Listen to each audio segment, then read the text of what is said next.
So Michael Burry, who you might remember from The Big Short as the guy who first predicted the 2008 mortgage crisis, has just invested into 5 stocks.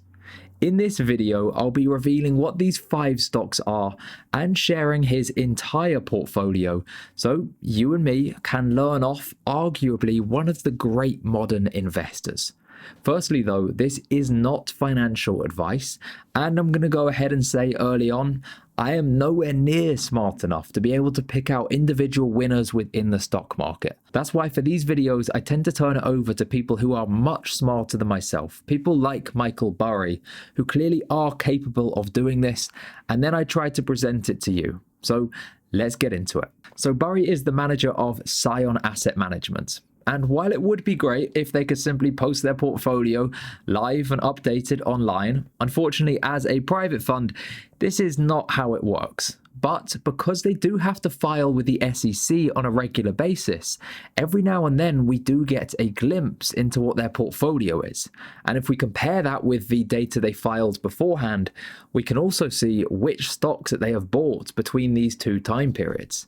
So that's what's happened. In the past week, they have filed with the SEC and they've added 5 stocks to their portfolio. These are the stocks that we're running through in this video.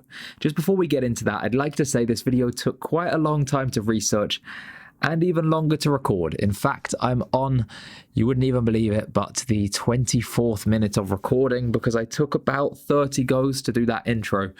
And I'm really not very good on camera. So if you wouldn't mind liking the video, that would be greatly appreciated. Now let's get into it. Let's talk about this first stock. The first stock is the Michaels Company. This was founded in 1973, and it is North America's largest provider of arts, crafts, decoration items, and everything within this kind of niche. As we can see from the filing that you should see on the screen now, they have bought 3.25 million shares for $5.3 million, but that works out to $1.62 per share. As we begin to look into the Michaels companies, we can see a few interesting things.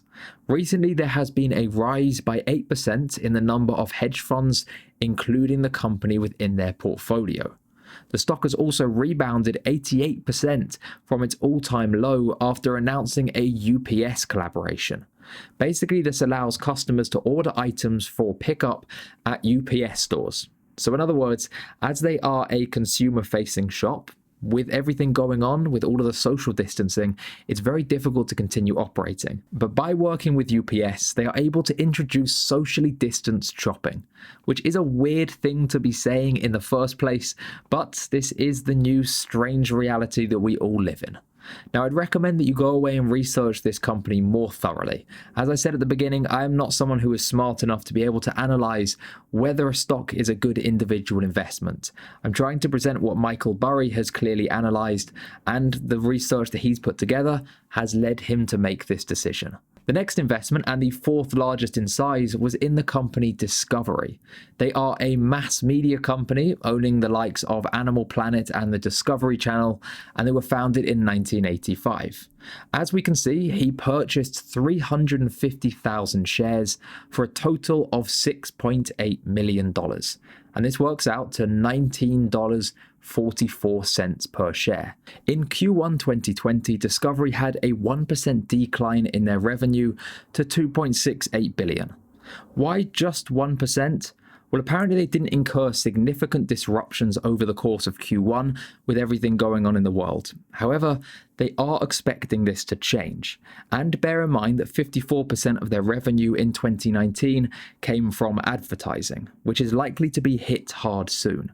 So as this ad revenue declines, the profit that the company makes is also likely to decline. The good news for the company is they're able to produce low-cost content, such as non-scripted and reality programming. In fact, they have 300 hours of content in their library versus 36 hours for Netflix. Yet Netflix's cost of revenue was 3 times higher at $12.44 billion. So as we covered recently with Warren Buffett and airlines, we know the businesses that might succeed in these tough times are the ones who can reduce their costs. As we know, a company is simply an entity that spends a certain amount of money and they make a certain amount of money. They have costs and they have income. Well, with everything going on in the world, the income is likely to drop for the vast majority of companies. Companies such as airlines who can't reduce their costs as a result are likely to struggle. But the ones which can reduce their costs could find that they could remain profitable in this tough time, or simply not lose as much money as other companies. Because Discovery produce a lot of relatively cheap content, they can pull back on the amount they're producing, which is going to lower the costs. But at the same time, because they're already producing a lot, they'll still be making enough that they can generate income. Whereas other companies may find this more difficult. If they have a higher cost per show, they'll be faced with a dilemma. Do they cut back on the quality of shows, or do they begin producing less shows per month? Because viewers are unlikely to be happy either way. And Discovery have something incredibly important, and that is a strong balance sheet. Many investors would argue that the balance sheet is the most important thing right now when analyzing a company. It's always important, but in these times, arguably even more so. For those who don't know, a balance sheet is basically a calculation of the things that the company owns minus the things that it owes to someone else. So with everything going on, companies are likely to make less money. If you have a strong balance sheet, maybe you have a lot of money in reserve, maybe you have a lot of assets you can sell, or maybe you just don't owe a lot of people money, well then you can likely sustain your business through the tough times. However, if you have a bad balance sheet, maybe you don't have enough cash on the side, or maybe you owe a lot of cash to another company, then when times get tough, your balance sheet isn't likely to carry you through to the other side. So when it comes to Discovery, as of March 2019, they had $1.45 billion in cash, and they did owe $607 million in short-term debt, plus, to be fair, $15.27 billion in long-term debt. But this was spread out over 29 years, meaning that it averaged $600 million per year. They also have $2 billion in untapped credit facility if liquidity is needed. Our third company and our third largest investment is Boeing. They were founded on July 15, 1916, and they design and manufacture aeroplanes, satellite equipment, telecommunication, and things in this area. Burry announced that he had bought 60,000 shares for a total of $8.9 million, working out to $149 per share. According to recent research, they actually went through a very difficult time, struggling to raise money with the bond market pretty much non-existent. The Fed stepped in and introduced liquidity to the bond market, and then Boeing were able to sell a $25 billion bond. And for those who don't know, selling a $25 billion bond is another way of saying getting given a $25 billion loan. So their balance sheet didn't look particularly good before this, but now with a $25 billion loan, they're unlikely to go out of business anytime soon, and that should sustain them for a very long time. In fact, with their relatively high workforce, the US government is likely to continue supporting them, with Trump even saying, "We can't let anything happen to Boeing." Now, of course, they are working closely with the aviation industry, which has taken a huge hit in recent times and may take many years to recover to its previous peaks. But overall, Boeing do appear to be in a relatively financially sound situation. The fourth investment, and Burry's second largest on this list, was into Facebook. Founded on February 4, 2004, they are the world's largest social media platform. They specialize in harvesting and selling our data. Okay, I'm joking. Kind of. As we can see, Burry purchased 60,000 shares for a total investment of $10 million, and that works out to $167 per share. Now, there's a few interesting updates with Facebook recently, one of which relates to their shift to a more remote workforce. This is something that we've seen across many different tech companies, with the likes of Shopify, for example, saying that they are going to transition to a permanent remote workforce. Facebook are embracing this too, but with a slight caveat.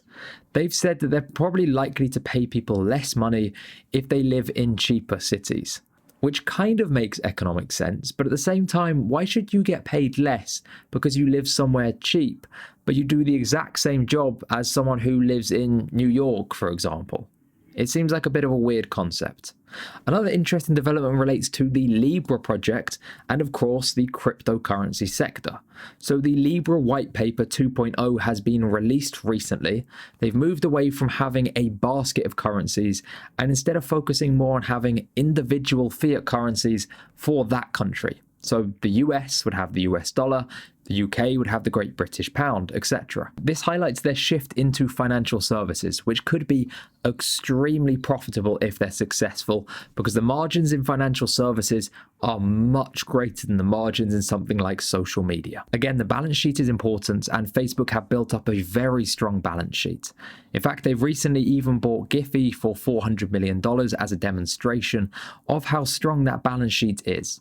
So even if there are tough times to come, Facebook should be able to sustain themselves for a very long time, and as a result are less in threat in the short term based on everything happening. The final investment, and Burry's largest, was into Jack in the Box. They are a fast food restaurant, mostly serving the west coast of the United States.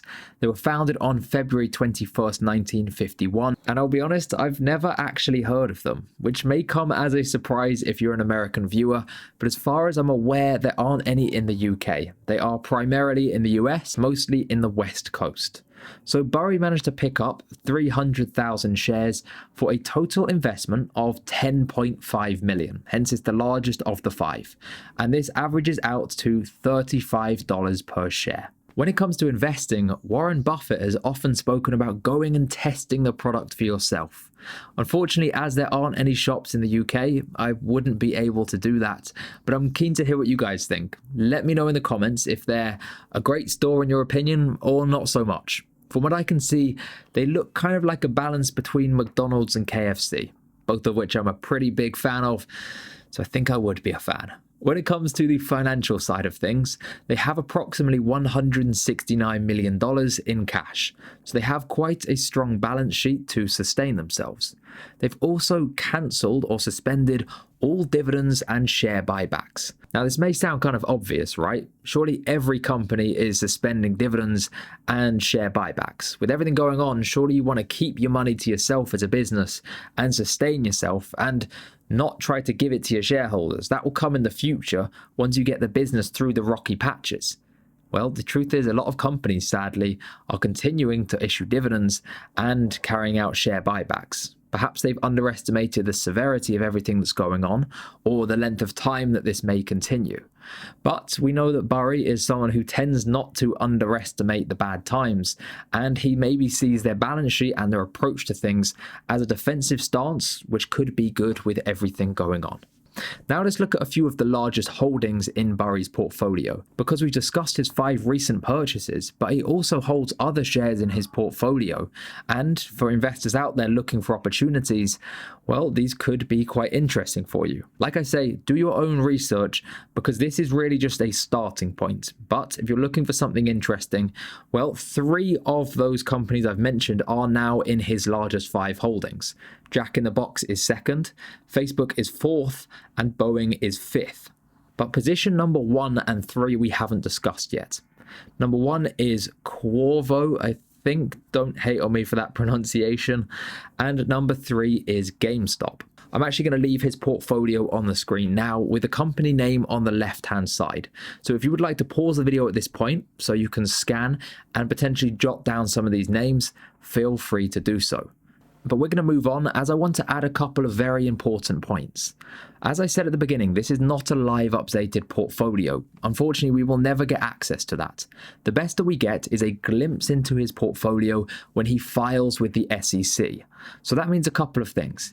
Firstly, the proportion of his holdings may have changed since the last filing. So again, this is an opportunity to learn about new companies, but you have to apply your own research because this isn't a live portfolio. That and the share prices of these companies has changed since his purchases as well. Thankfully, we can calculate, as I've been sharing throughout, the price that he did purchase shares at, because we know the total number of shares and we know the value when he purchased. So you just divide the value by the number and you have the price per share. But you have to analyze if these prices have changed. If they've already increased 50 or more %, then maybe he views the stock very differently at this point in time. If they've dropped, maybe he also views it differently, but in a good way. Maybe he would actually think this is a good opportunity because the price has fallen. Either way, you need to do your own research. This video is really just a starting point, and that's the whole thing I was trying to get across. It's the opportunity to learn about interesting companies from someone who, like I say, is arguably one of the great modern investors for spotting underseen opportunities. I hope you've enjoyed this video. If you have, consider subscribing as I put out a lot of content like this, and check out this video here as I think you'll like it. Thank you.